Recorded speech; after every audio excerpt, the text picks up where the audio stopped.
ఒకటేంటంటే ఆహ్, భార్య పూజలు, పునస్కారాలు చేస్తే భర్తకు వస్తాయి ఫలితాలు అంటారు. మనకు తెలుసుకున్నాము, నేర్చుకున్నాము శాస్త్రాల ద్వారా మీ ద్వారా. ఎవరు చేసిన పాప పుణ్యాలు, కర్మలు ఎవరికి వాళ్ళకే వస్తాయి. చెట్టెక్కినవాడు దిగేవాడు ఒకడు, చెట్టెక్కేవాడు ఒకడు కాదని చెప్తున్నారు, తెలుసుకుంటున్నాం కదా.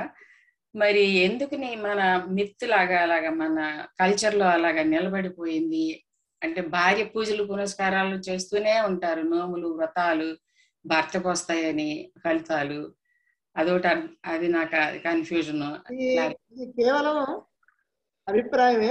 దాంట్లో నిజం ఎక్కడ ఉందనంటే, భార్య చేసేటువంటి పూజా పునస్కారాలు వాటిట్లో సహకారం గనక భర్త గనక అందించినట్లయితే ఆ ఫలితం కొద్దిగా భర్తకు కూడా వస్తుంది. అతడు చేసినంత వరకు అతడికి వస్తుంది.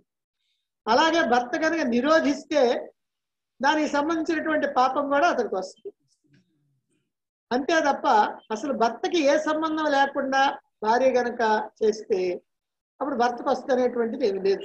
అలాగనే భర్త చేస్తే భార్యకు వస్తుంది అనేది కూడా ఏమీ లేదు.